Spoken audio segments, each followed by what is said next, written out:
নমস্কাৰ সকলোকে স্বাগতম জনাইছোঁ এটা ভাল খবৰ লৈ আহিছোঁ এই ভিডিঅ'টোৰ যোগেদি আপোনালোকে ইতিমধ্যে গম পায় এইচএছ ষ্টেট পৰীক্ষাৰ সিলেবাছ কেইদিনমানৰ আগতে আপলোড কৰিছিলে অফিচিয়েল ৱেবছাইটত আৰু সেই সময়তে কুমাৰ বসন্ত আসামৰ পৰা ভিডিঅ' প্ৰস্তুত কৰি জনোৱা হৈছিলে সবিশেষ আৰু লগতে এইটো কথা জনোৱা হৈছিলে যে সিলেবাছ আপলোড কৰা হৈছিলে যেতিয়া অতি সোনকালে পৰীক্ষা অনুষ্ঠিত কৰাৰ সিদ্ধান্ত আহিব আৰু আমি অৱশেষত সেই ভাল খবৰটো পাইছোঁ সেইটো হৈছে এইচএছ ষ্টেট পৰীক্ষাৰ সবিশেষ তথ্য আমাৰ হাতত আহি পৰিছে আপোনালোকে চাওক টাইম শিডিউল ফৰ টেট 2020 এতিয়া opening of online application form কেতিয়া হ'ব চাওক 2020 চনৰ 20 নৱেম্বৰৰ পৰা অনলাইন এপ্লিকেশ্যন ফৰ্ম মানে অনলাইন যোগেদি এপ্লাই কৰিব পাৰিব আৰু last date of submission of online application form 30 November গতিকে 20 তাৰিখৰ পৰা 30 তাৰিখলৈ সময় আছে নৱেম্বৰ মাহৰ অনলাইন এপ্লিকেশ্যন কৰাৰ আৰু last date of fees payment ডিচেম্বৰৰ 3 তাৰিখৰ ভিতৰত পে'মেণ্ট যিটো মানে টেটৰ অনলাইনৰ পে'মেণ্ট সেইটো কৰিব পাৰিব আৰু ডেট অফ এক্সামিনেশ্যন 21 চনৰ 10 জানুৱাৰী এটা একদম গুৰুত্বপূৰ্ণ খবৰ 21 চনৰ 10 জানুৱাৰীত পৰীক্ষাৰ দিন ধাৰ্য কৰিছে এইচএছ টেট পৰীক্ষাৰ অৰ্থাৎ হায়াৰ ছেকেণ্ডেৰী টেট পৰীক্ষা আৰু এই হায়াৰ ছেকেণ্ডেৰী টেট পৰীক্ষা কোনে কোনে দিব পাৰিব আপোনালোকৰ মনত নানা প্ৰশ্ন নানা কথা আছে আপোনালোকক এইকেইদিন বিতংভাৱে জনাই থকা হ'ব আপোনালোকে কমেণ্ট ছেকশ্যনত লিখিব আৰু হায়াৰ ছেকেণ্ডেৰী টেট পৰীক্ষা দিয়াৰ সুবিধাৰ্থে কুমাৰ বসন্ত আসাম ইউটিউব চেনেলৰ ফালৰ পৰা ধাৰাবাহিক ভিডিঅ' দিয়া হ'ব আপোনালোকে কিন্তু চাই থাকিব ইউটিউবত কুমাৰ বসন্ত আসাম আৰু যদিহে চেনেলটো ছাবস্ক্ৰাইব কৰা নাই জল ছাবস্ক্ৰাইব কৰি ল'ব এপ্লিকেশ্যন ফিজটো আপোনালোকে জানি লওক সেইটো হৈছে 500 টকা জেনেৰেল কেণ্ডিডেটৰ কাৰণে আৰু ST SC OBC MOBC বা PWD কেণ্ডিডেটৰ কাৰণে মাত্ৰ 300 টকা আৰু ফিজ কেনেকৈ দিব অনলাইন মোডত দিব লাগিব অনলাইন মোডত গম পায় আপোনালোকে অনলাইন যোগেদি য'তে আপোনালোকে এপ্লাই কৰিব তাতে ডেবিট কাৰ্ড ক্ৰেডিট কাৰ্ড এইবিলাক পদ্ধতিয়ে বা ইণ্টাৰনেট বেংকিং এনেধৰণে দিব পাৰিব তাৰপিছত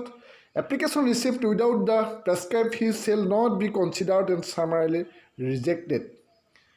গতিকে পইচা নিদিয়াকৈ যদি কোনোবাই এপ্লিকেশ্যন এপ্লাই কৰে সেইবিলাক ৰিজেক্ট হ'ব সেইটো কথা জনা কথাই সকলোৱে আৰু এনেধৰণে কিবা পৰিস্থিতি লিখিছে আকৌ যে ফিজ ঘূৰাই দিয়া বোলে মই পৰীক্ষা নিদিওঁ ফিজটো ঘূৰাই লাগে এইবিলাক ছিষ্টেম নহ'ব আৰু ৱেবছাইটটো কোনটো ৱেবছাইটত আছে ssa.assam.gov.in সৰ্বশিক্ষাৰ যিটো অফিচিয়েল ৱেবছাইট সেই অফিচিয়েল ৱেবছাইটতে অনলাইন এপ্লিকেশ্যন কৰিব পাৰিব এইটো এটা খুব গুৰুত্বপূৰ্ণ খবৰ তাৰপিছত কৈছে এটা কথাকে যে একেবাৰে লাষ্ট ডেটৰ ওচৰত যদি আপোনালোকে এপ্লিকেশ্যন কৰিবলৈ থয় তেতিয়া হেভি লোডিং হয় নেটৰ সেইকাৰণে আপোনালোকে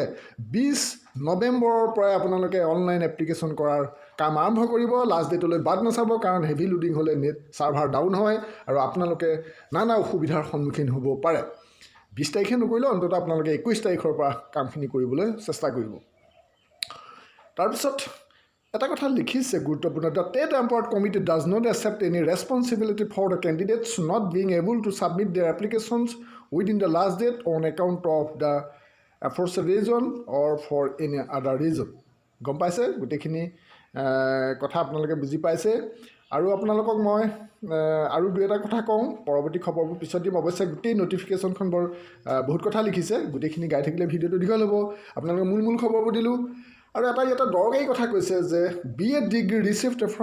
from off campus centres or unrecognised institutions or universities shall not be accepted গতিকে BEd ডিগ্ৰী যদি কোনোবাই অফ কেম্পাছত কৰিছে বা আনৰিকগনাইজড ইনষ্টিটিউটৰ পৰা যদি লৈছে তেতিয়া গ্ৰহণ নকৰিব অৰ্থাৎ আপোনালোকে বুজি উঠক যে BEd নথকাসকলে এপ্লাই কৰিব নোৱাৰিব অৱশ্যে BEd ইয়াতে পাছেই হ'ব লাগিবনে নাই এপিয়াৰিংখিনিও পাৰিব এই কথাটো আপোনালোকে গোটেই নটিফিকেশ্যনখন চালে গম পাব আৰু অনলাইন এপ্লিকেশ্যন কৰোঁতে বহুতে মোক সুধিয়ে আছে যে BEd পঢ়ি থকাসকলে পাৰিবনে নাই আপোনালোকে চেষ্টাটো কৰিব কাৰণ পাৰ্চুইংসকলক আগতেও দিবলৈ সুযোগ দি আছে আপোনালোকে পাৰিলে এপ্লাই কৰিব আৰু candidate must produce A photo identity proof of any of the following in the examination hall PAN card voter card Aadhaar card Indian passport photo ID card এইখিনি কথা আছে গতিকে আপোনালোকৰ এইবোৰ ডকুমেণ্টছ আছে গতিকে পৰীক্ষা হলত আপোনালোকৰ ফটো আইডেণ্টিটি দেখুৱাব লাগিব যদি আধাৰ কাৰ্ড আছে বা ভোটাৰ কাৰ্ড পেন কাৰ্ড এইবিলাক যি আছে আপোনালোকে লৈ যাব তাৰ কোনোবা এটা আপুনি ফটো আইডেণ্টিটি হিচাপে দেখুৱাব লাগিব আৰু কিছুমান কথা লিখিছে এইখিনি মই এটাখিনি কথা এতিয়াই কৈ থাকিলে বৰ দীঘল হ'ব নহয় জানো আৰু কেইটামান কথা কওঁ সেইটো হৈছে আপোনালোকৰ বয়সটো মিনিমাম 21 বছৰৰ কথা ইয়াত উল্লেখ কৰিছে ইয়াতে স্পষ্টকৈ লিখিছে আৰু সেই কথাটো মানে এজটো আপোনালোকৰ মেট্ৰিকৰ বা স্কুল লিভিং চাৰ্টিফিকেট যি পৰীক্ষা আছে তাৰ এডমিট কাৰ্ড বা চাৰ্টিফিকেটৰ নিয়ম মতে হ'ব বোৰ্ড অফ ছেকেণ্ডেৰী এডুকেশ্যন বা সেই তেনেধৰণৰ পৰ্যায়ৰ পৰা দি দিছে আৰু অকল সেৱা বুলিয়েই নহয় মুঠতে এই বোৰ্ডৰ যিটো ডেট অফ বাৰ্থ সেইটো মতে হ'ব আৰু অপশ্যন এইটো চিট কি লিখা আছে চাওক age of the candidate must not be less than 21 years of age 21 বছৰ তলত হ'লে নহ'ব 21 বছৰ তলৰখিনিয়ে পৰীক্ষা দিব নোৱাৰিব কিন্তু সৰ্বোচ্চ কিমান বয়সলৈকে দিব পাৰিব সেই কথাটো ইয়াত উল্লেখ কৰা নাই অৰ্থাৎ আমি শেহতীয়াকৈ দেখিছোঁ যে টেট পৰীক্ষাৰ আপাৰ এজ নাথাকে এল পি টেটেই হওক ইউ পি টেটেই হওক হাইস্কুল টেটেই হওক মানে মিনিমাম এজটো থাকে মেক্সিমামটো নাথাকে অৰ্থাৎ আপোনালোকৰ বেছি বয়সৰ লোকসকলেও হায়াৰ ছেকেণ্ডেৰী টেট পৰীক্ষা দিব পাৰিব একো অসুবিধা নাই কিন্তু আপুনি হয়তো ভাবিব যে 50 বছৰ বয়সত যদি মই পৰীক্ষা দিওঁ চাকৰি পাম জানো সেইটো হ'ল চাকৰি বিচৰাটো হ'ল বেলেগ কথা আপোনাৰ নৰ্মছে যিটো ক'ব সেইটো বেলেগ কথা হ'ব কিন্তু আপুনি যদি হায়াৰ ছেকেণ্ডেৰী টেট পৰীক্ষাটো পাছ কৰি থয় অন্ততঃ চৰকাৰী চাকৰি নাপালেও আপুনি প্ৰাইভেট স্কুলত হ'লেও মানে বেছি বয়সসকলৰ কাৰণে কৈছোঁ বেছি বয়সৰ লোকসকলে হয়তো প্ৰাইভেট ইনষ্টিটিউটবিলাকত চাকৰি পাবলৈ সুবিধা হ'ব নহয় জানো গতিকে কি লাভ হ'ব সেইটো আপুনি ভাবিব পাৰে তথাপি আপোনালোকক কওঁ যে বেছি বয়স যাৰ পাৰ হৈ গৈছে চৰকাৰী চাকৰি বিচৰাৰ সেইসকলেও এই পৰীক্ষাটো দিয়ক কাৰণ আগন্তুক আহি আছে নতুন শিক্ষানীতিত বিভিন্ন পৰ্যায়ৰ বিভিন্ন ধৰণৰ চাকৰি ওলাই থাকিব যদি আপোনালোকে কোৱালিফাইড হৈ থাকে হায়াৰ ছেকেণ্ডেৰী টেট পৰীক্ষা নিশ্চয় আগন্তুক দিনবিলাকত চৰকাৰী বয়সৰ লোকসকলেতো চৰকাৰী চাকৰি বিচাৰিব পাৰিব আৰু বাকীসকলেও কিন্তু কিবা এটা নহয় কিবা এটা সুযোগ পাব গতিকে পৰীক্ষা দিবলৈ এলাহ নকৰিব তাৰপিছত আৰু এটা কথা হ'ল কি মাষ্টাৰ ডিগ্ৰীত 50% মাৰ্কৰ কথা ইয়াত লিখিছে এই অপশ্যন বিত আছে আৰু বি এডৰ কথাটোও লিখিছে national council for teacher education recognise ইনষ্টিটিউটৰ পৰা কৈছে degree obtained off campus and distance education shall not be considered as valid বুলি লিখিছে কিন্তু এই কথাটো হ'ল কি মই আপোনালোকক আগতে কৈছিলোঁ যে অফ কেম্পাছত কৰা বা ডিষ্টেঞ্চৰবিলাকক প্ৰথম পৰ্যায়ত সদায় এপ্লাই কৰিবলৈ নিদিয়ে কিন্তু পিছত আকৌ এখন নতুন নটিফিকেশ্যন আহে যে অফ কেম্পাছৰবিলাককো দিয়ে গতিকে আপোনালোকৰ মনত খেলি মেলি লাগিব কৰিম নে নকৰিম কিন্তু টেট পৰীক্ষাটো যদিহে আপোনাৰ প্ৰয়োজনীয় ডিগ্ৰী আছে আপোনাৰ ৰেগুলাৰ মোডেই হওক ডিষ্টেঞ্চ মোডেই হওক পাৰিলে আপুনি এপ্লাইটো কৰি থওক পৰীক্ষাটো দিবলৈ চেষ্টা কৰক চাকৰি দিয়ে নিদিয়েতো সেইটো পিছৰ কথা আপোনালোকে এনেই পৰীক্ষা এটাহে দিব বেছি ফিজো নহয় জানো দি থওক কাৰণ আগত আমি দেখিছোঁ টেট পৰীক্ষাবিলাকত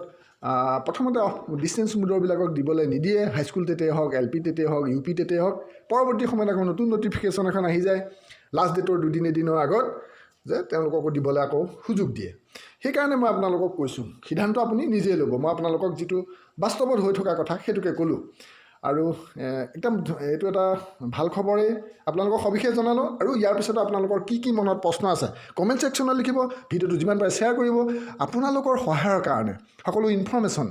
দি থাকিবলৈ চেষ্টা কৰিম কিন্তু আপোনালোকে কমেণ্টত লিখিব যে আপোনালোকে কি ইনফৰ্মেশ্যন কি বিষয় বিচাৰে বা এই ধৰণে আপোনালোকে প্ৰস্তুতি ধৰণৰ প্ৰিপেৰেশ্যন কিবা ক্লাছ বিচাৰে নেকি আপোনালোকে জনালে নিশ্চয় কুমাৰ বসন্ত আছামৰ ফালৰ পৰা ভিডিঅ' দিবলৈ সুবিধা হ'ব গতিকে জল কমেণ্ট লিখিব ভিডিঅ'টো কিন্তু লাইক এটা কৰিব কাৰণ আপোনালোকৰ সহায়ৰ কাৰণে কুমাৰ বসন্ত আছামে সদায় ইনফৰ্মেশ্যন শ্বেয়াৰ কৰি আছে আজিলৈ ইমানটা সামৰণি মাৰিছোঁ থেংক ইউ ফৰ ৱাচিং জয়